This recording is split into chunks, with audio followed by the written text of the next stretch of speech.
I am now going to do something that I'm not supposed to do.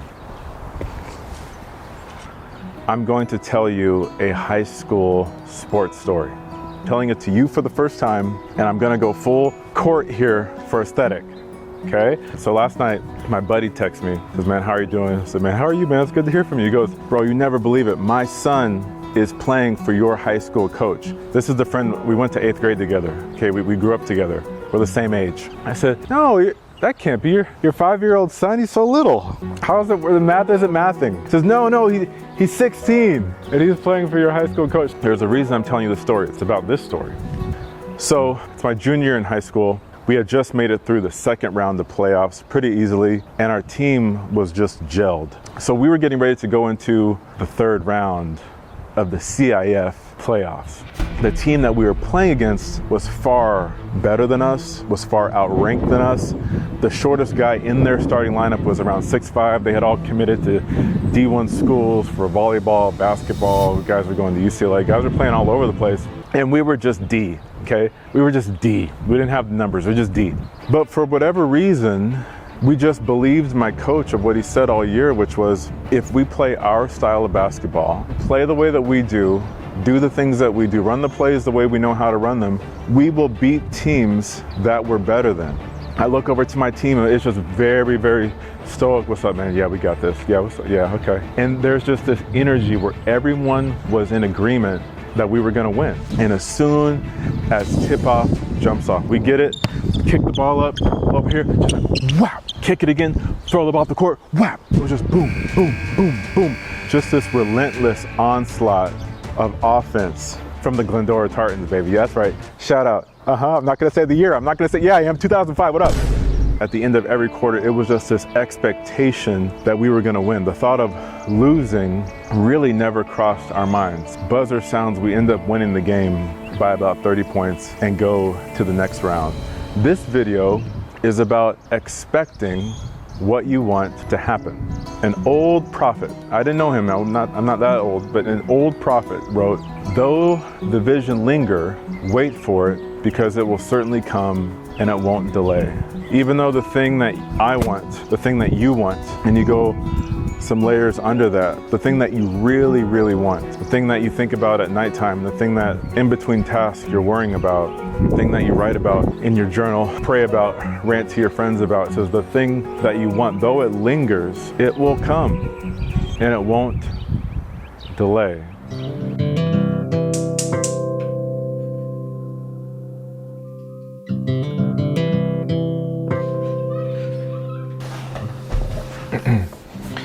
Growing up, I spent a lot of time in hospital rooms.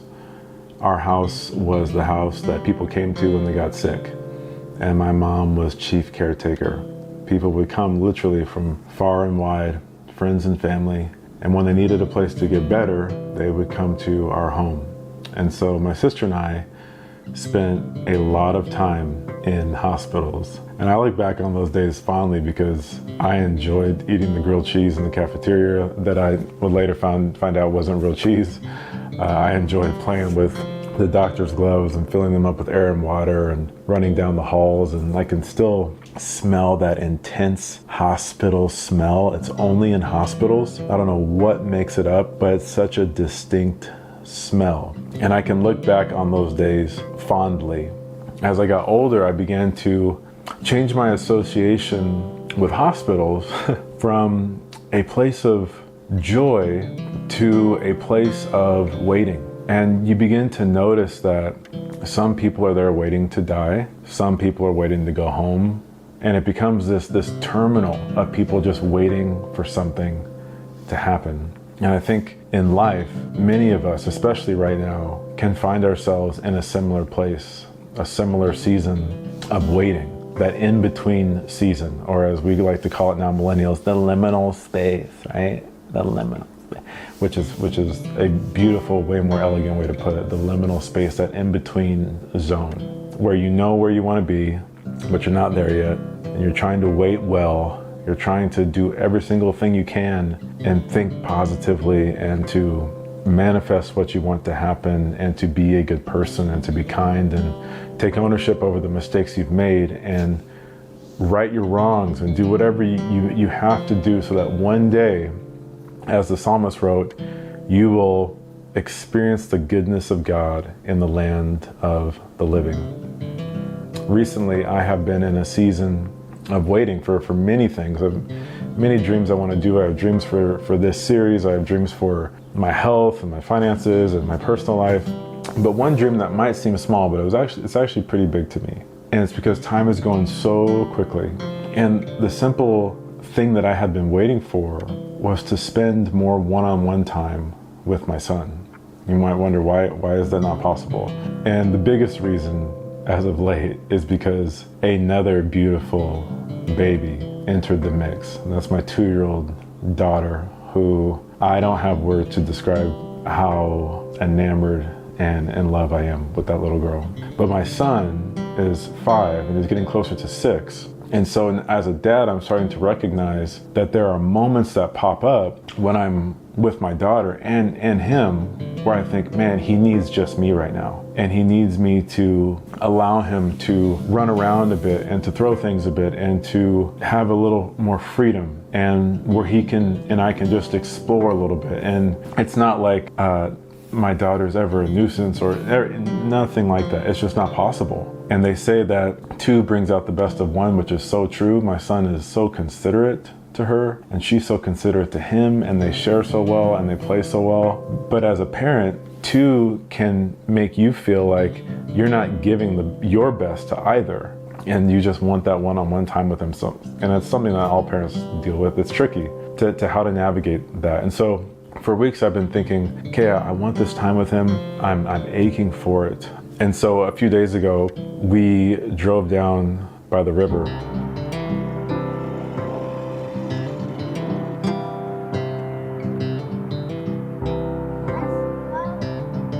And so my son's playing on the dock and he's, throwing rocks in there. My daughter's trying to throw rocks, but I'm scared that she's gonna, go into the river and I'll never see her again, like with one of these rocks.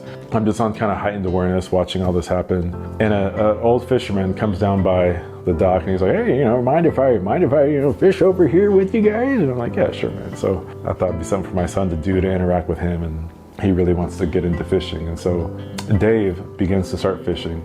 And he begins to point over to us. He says, see there, over there, and it's maybe about half a mile down into the woods. And he says, see that big thing in that tree? I say, yeah. He says, it's an eagle's nest. It's a bald eagle's nest. He says, they haven't done it in years. I haven't seen them in a long time, but usually they would come around and they'd swoop into the water and they'd grab a fish and they'd come back out and fly back into their tree. In that moment, man, my light bulbs are just like going off. It's right by the water and it's beautiful, and there's this old trail that goes on there. And so I start thinking, like, man, if I could do that with my son, if I could take him over there to go try to find one of these eagles, I'm like, man, that would be so cool if this could happen. I don't know how it's gonna happen, because there's no way I could get my daughter there in the stroller and she would get too tired to walk back and like all that stuff. And so I just put it in the back of my mind. I was like, man, I'm just, one of these days I wanna do this with him. I wanna do this with him, get down there. A few days pass. I'm at work and I get a call from his school. It says, Harrison's sick. We need you to come pick him up. Picked him up, his cheeks are all red, he's got a fever. Carry him to my car, get him home, take some medicine, and the fever breaks right away. He's feeling completely fine and normal. And he's 5, so he's starting to be restless and move around a bit. And immediately my wheel starts spinning of, I think this could be the moment. So he's sitting there, he goes, Daddy, what can we do? I say, hey buddy, do you want to go on an eagle hunt? He looks at me and goes, oh, an eagle hunt? I said, yeah. I said, yeah, let's go. So we get in the car, we go straight down there, and it's just us. Hurry.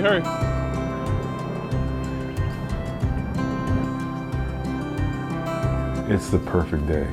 And I love how Lin-Manuel says that auditioning is the work and everything else is kind of gravy.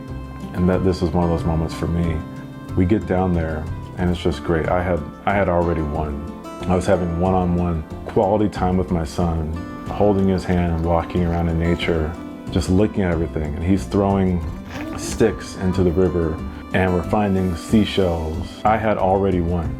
I'm in nature with my son and I'm holding his hand and we're talking and he's pointing out things that he's looking at. And the whole time I'm like, I'm having the best moment of my life, which sounds crazy, but I really was. And so we're walking. Like, Dad, you see anything yet? You seen the eagles? No eagles. And in my head, I'm thinking, man, this, Dave, I swear they're over there. And this is probably like an old wives' tale. People that lived here for many years. I'm from California. We don't have bald eagles in LA. So, and sure enough, we get close and I see it. And it looks like a little room, honestly, in this tree. It's an enormous nest. And immediately I'm thinking, I'm sure there's not gonna be bald eagles like next to our house. Harrison, look, you see that up there? Look at that. I said, that's an eagle's nest. He's like, what? I'm like, yeah, that's an eagle's nest. I'm like, okay. And so we begin to walk a little closer. And just like that, this majestic animal walked out of this nest and began to soar.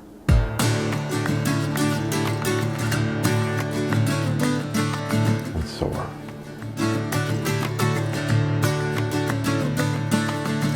And soar.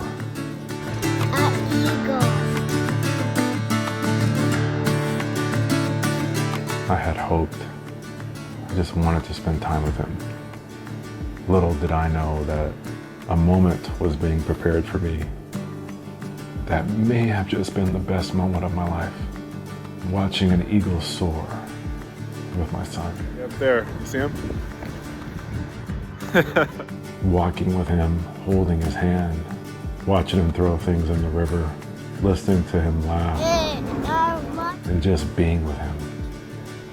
And then on top of that, we got to watch a bald eagle soar and soar and soar. If you're wanting something, desiring something, expecting something, keep going. Because even though it lingers, wait for it. It will certainly come, and it never delays. See you next time.